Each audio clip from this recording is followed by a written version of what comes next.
Hey guys, Jamie here. Today's video is going to be different than usual. For today's video, we're going to be doing a tier list. Tier lists aren't new, and I'm sure you've seen your favorite YouTuber do their version of a tier list, whether it's fast food or music, whatever it may be. In honor of the 35th anniversary of Super Mario Bros., we're going to do a Super Mario tier list.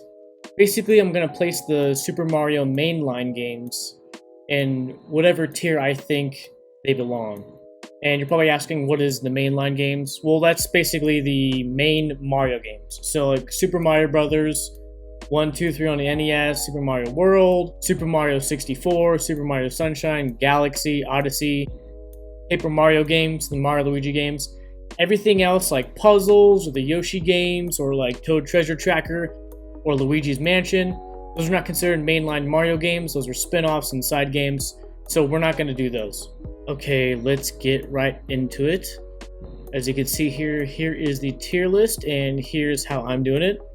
So we got Super, A, B, C, D, F, and have not played. Some other people have done it differently. What I've sort of done is keep the S tier, done more of the US grading system, and again, have not played is just I haven't played the game, so I can't comment on it. But I've organized all the games down below in chronological order. So I figured that just sort of might flow a little better as we're going through each game. Starting with the first game, original Super Mario Bros. I'm going to place this in the B. Some of you are probably freaking out, and those that might be totally upset are probably the older generation. So I'll say this. I would say this game is a game changer. Totally revolutionary. I don't know, it's a little basic, little archaic, but simply because it's the first Mario game doesn't mean it deserves an S or an A in my book. A lot of you are probably going to disagree, maybe some of you will agree, but this is where I'm placing Super Mario Bros. Okay, next we have Super Mario Bros. 2, The Lost Levels. For those who don't know, Super Mario Bros. 2 basically had two different iterations. When it came out in Japan, Nintendo of America determined that the actual Super Mario Bros. 2 would be too hard for American players, and then they would get too discouraged. So they didn't release this until later.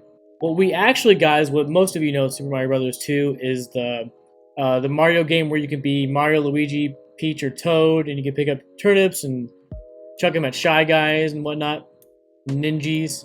Anyways, I have played through the Lost Levels, and unfortunately, I give this game an F. Here's my reasons. It's not because it's hard. I give it an F because it's recycled content. It like literally is Super Mario Bros, but just some harder obstacles. Like there really wasn't much to it. And you're probably saying to yourself, well, during the NES's lifetime, it was too hard to sort of create a whole new game. Well, that ain't true. I mean, look at the difference between Super Mario Bros. 2 and Super Mario Bros. 3. So check this out. Super Mario Bros. 2 in the US came out in '88, and they also released Super Mario Bros. 3 that same year. So with that being said, I don't buy the excuse is that because back then it was too hard to create a totally different game. Honestly, Super Mario Bros. 2 The Lost Levels is almost like a DLC in terms of like they didn't really do much, and that's why I give it an F. Okay, now we're moving on to what we as Americans know as Super Mario Bros. 2. I'm giving this one a C. C's not great, it's not bad, but it's good. And that's sort of where I play Super Mario Bros. 2. It was innovative. It was cool that you have the option to basically pick different characters, and the different characters have different attributes. So that was cool. It was really cool to see the ability to pick up items and throw them. So that was cool, but again, I'd place it as a C. I don't think it's anything special. Moving on to Super Mario Bros. 3. I'm going to place this one in the C as well. Moving on to Super Mario Land. Pretty good series. The original one, I would place that actually in a B tier. So the reason why I placed Super Mario Land in the B is I thought it was kind of cool to take Super Mario and not just port it to the Game Boy and water it down, to sort of create a whole new kingdom. If I'm not mistaken, this is where Daisy comes from. You guys know who Daisy is, right? Mario Kart, Super Mario Tennis, right? This is where she comes from, is I believe this franchise. Okay, moving on. Super Mario World. So I actually play Super Mario World in the A tier. This is our first day. When I first saw Super Mario World, I must have been like 4 or 5, pretty young. And I just remember seeing it and being totally wowed by the fact that it's like, you're like the hub world and you get to choose which level you go to. I thought the colors were so amazing. I thought the music was just prime. So that's sort of why I placed it in A. And again, it's not A because it's 16-bit, which means that 16-bit looks better than 8-bit, and that's why the 8-bit games are not there. It's because the game is like a masterpiece. It's a AAA title, baby. Okay, moving on. Super Mario Land 2. I thought this one was good, but not a B good. So it was a good game, but I placed it in the C. I don't have any other reasons that other than just I think it goes in the C. Okay, next we have Super Mario RPG. If you know, then you know. Super Mario RPG, for those who don't know, is the first Mario game to basically be an RPG, a role-playing game. And it's turn-based. And for those who don't know, basically Nintendo partnered with Squaresoft, right? They're Square Enix now. Squaresoft, at the time, it basically made like a Mario game in the style of Final Fantasy. But yeah, everything from just like the levels, the characters, like just the style of the game, amazing. And man, if you've never played Super Mario RPG, so for example, if you like Pokemon, if you like Final Fantasy, you will like this game. Because it's Mario, but with old school Final Fantasy mechanics. Okay, moving on. Next we have Super Mario 64. And guess where I'm going to put this? This is going S tier, baby. And I'm not saying it belongs in S tier because they're releasing the 3D All-Stars later this month, and so I just want to join the trend. No. The first time I saw this game, it was unbelievable. Before the N64 came out, I would watch my friends and my cousins and play here and there. I'd see them play, and I would get to play the Nintendo, Super Nintendo, and the Genesis. And that was the standard at the time, right? 2D, 8-bit, 16-bit, and you're like, whoa, man, that is the gold standard. So the first time I see this game, I'm at my cousin's house, and he starts it up, and you know the whole beginning with Princess Peach is writing the letter or whatever, and then you see Mario come out of the pipe with the Lakitu, like with the camcorder following him, and that's like your camera playing the game. The first time I saw Mario 3D like that, and the world where you feel like you're immersed and you're walking around like in a world, that was mind-blowing. Absolutely mind-blowing. Fast forward about a year and a half, I get an N64 and I get this game, and I just loved it. I explored every detail and every level, every wall. I mean, I literally did. I mean, back then it's like, you know, before like the internet was big and before you had the ability to go through GameFAQs. At the time it was GameFAQs. I don't know if anybody remembers GameFAQs. Before YouTube video walkthroughs or IGN walkthroughs, GameFAQs was the walkthrough place of choice where you'd go on there and it's all just plain text. So even before that, how you figure things out is you literally just try everything. So when I mean like exploring every inch and the walls, you know, you punch the walls, you try to walk through things, you jump on things, right? Like, that is how much I was immersed in the game and how much ground I covered. And so yeah, it was just one of those games where like I actually loved. I'm not just putting it in the S tier because everybody wants to put it in the S tier. You know, I'm not hopping on the bandwagon. Next game we have Paper Mario. I'm putting this one in A. So for those who don't know, Paper Mario on the Nintendo 64, this is actually the spiritual successor to Super Mario RPG. Short abridged history. For those who don't know, Squaresoft used to make games for Nintendo. Nintendo backstabbed Sony by trying to go with Panasonic. If you want to know those details, I suggest go checking out like the Gaming Historian or something like that. So this is the sequel. I believe there was going to be a Super Mario RPG 2, from what I've been told, but because of that whole like disbanding of the two companies and Squaresoft going with PS1, they continued it through the Paper Mario games. So basically, it's the same vibe. Turn-based RPG, very similar mechanics of the game. The storyline is excellent. Matter of fact, for those who play this, the dialogue is hilarious.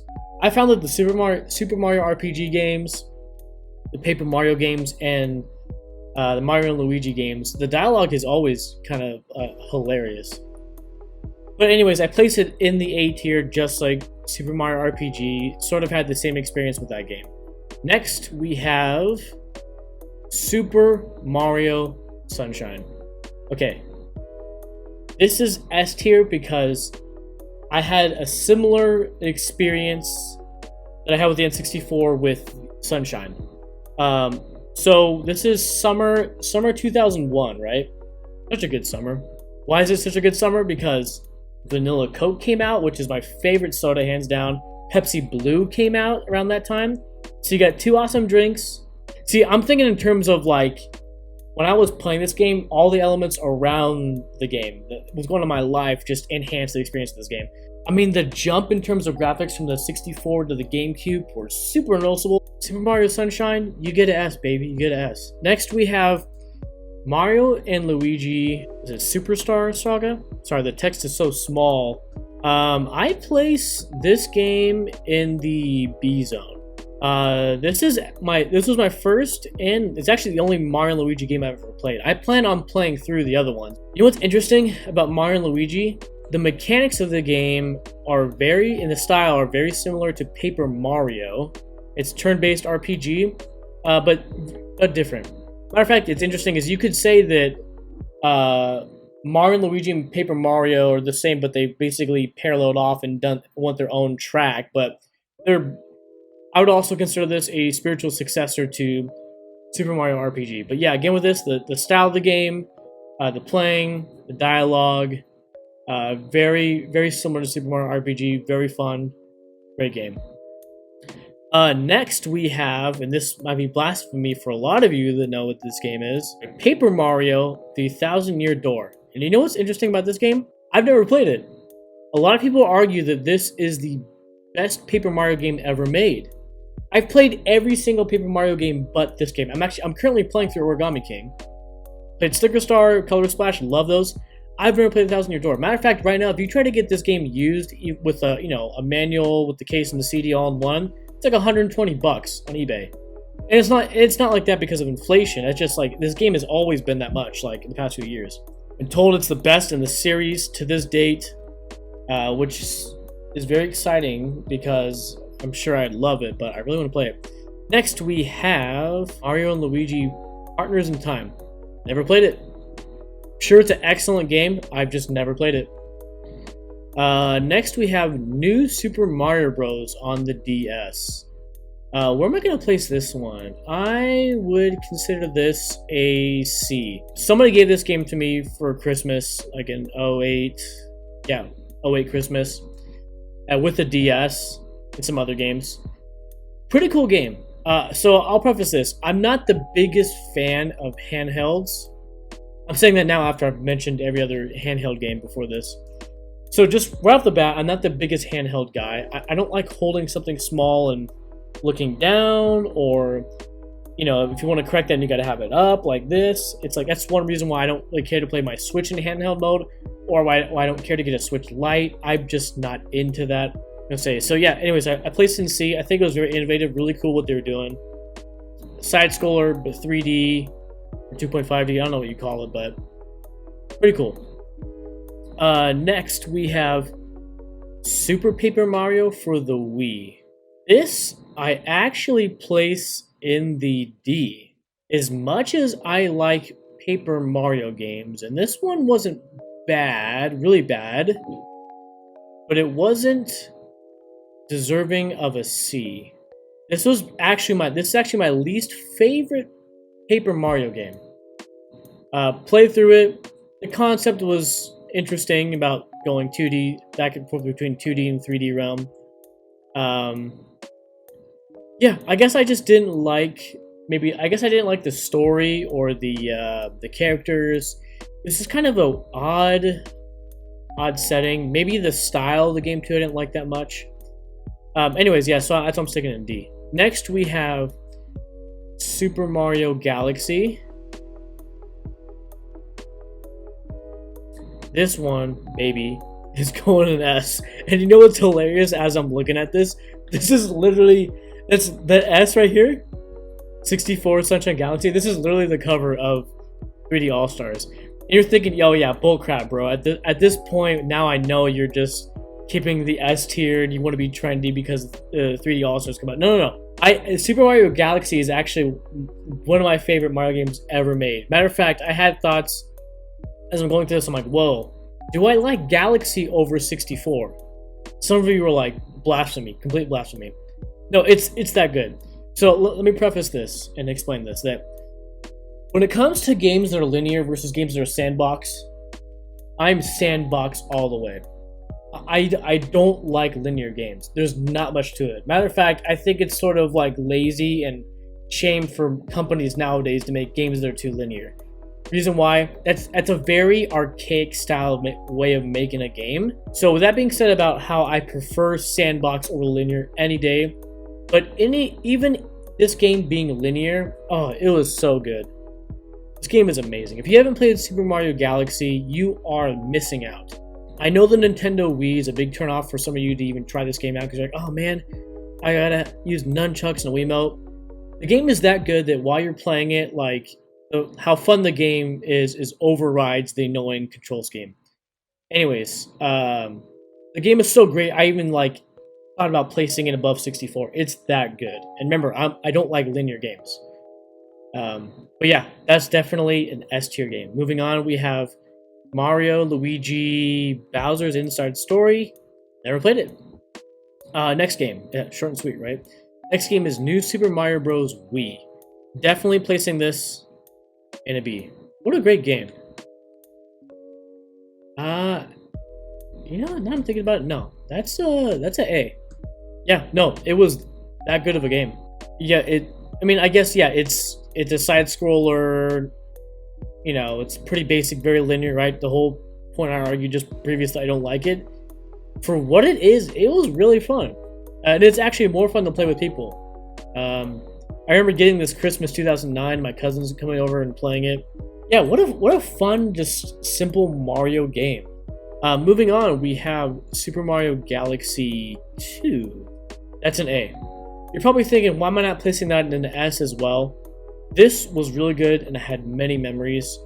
But sometimes with sequels, you try to do the same thing that which made the original game great, and by doing that, you sort of make the game not as good.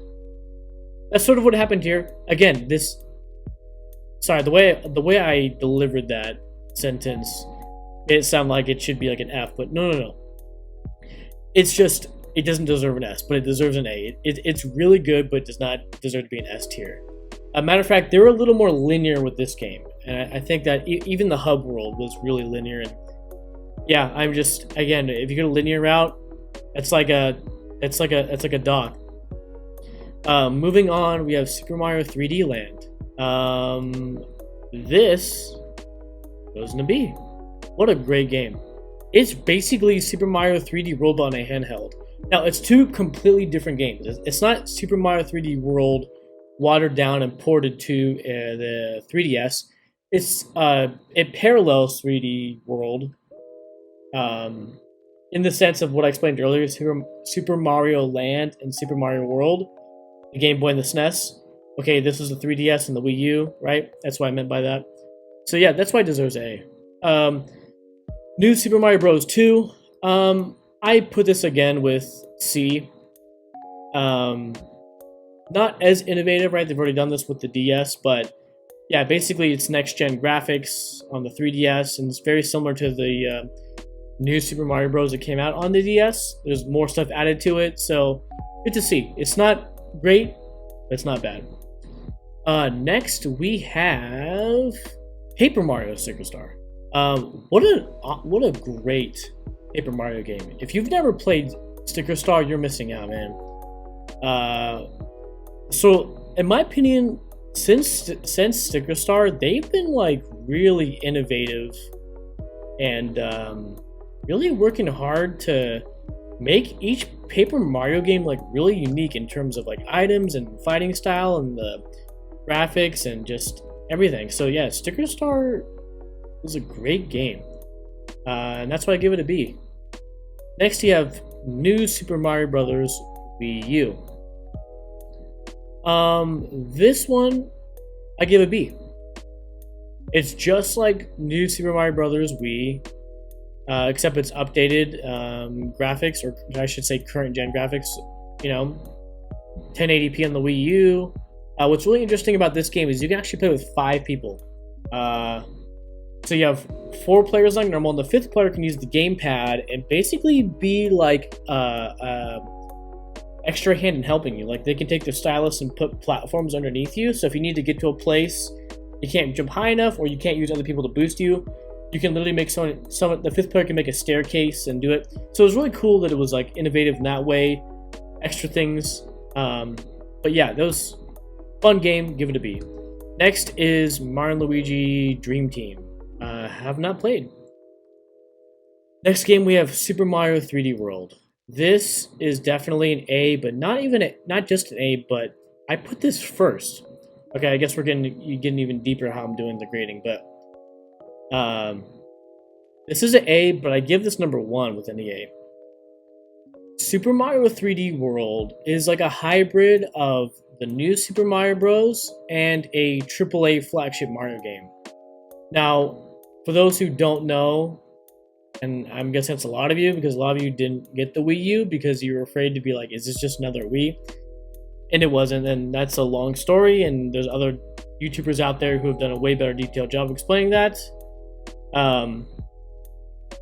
But 3D World came out on the Wii U, and the Wii U didn't have a AAA title flagship Mario game like Galaxy Sunshine, Odyssey, or 64, right? Like that's what I mean by big flagship game. This was their Mario game, and it is so fun.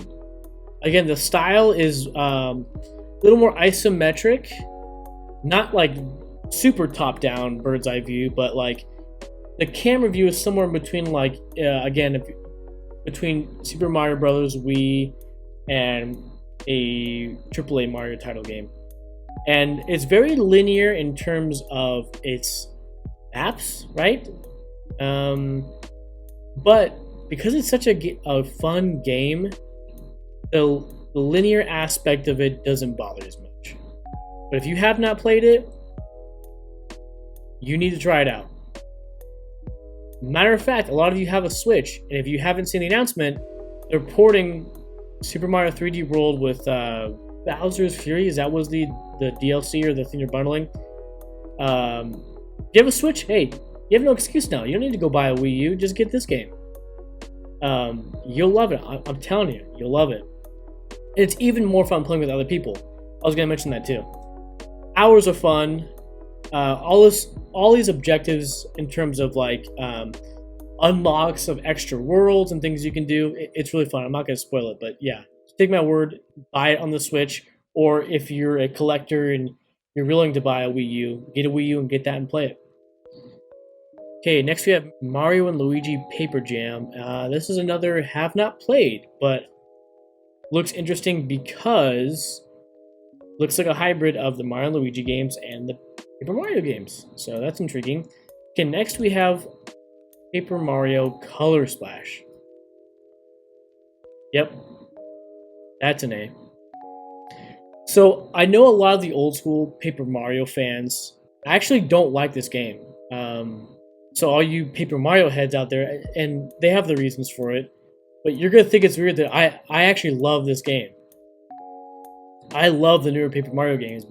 I think I love the new Paper Mario games for the reasons that you might not like it if you're like an old school Paper Mario person and don't like this, or the direction they've been going. So good. The storyline, the graphics, the animations, everything is amazing. If you've never played this game, you know what's funny? Seeing how they're porting everything from the Wii U, because nobody knew the Wii U really what it was and what games came out for it.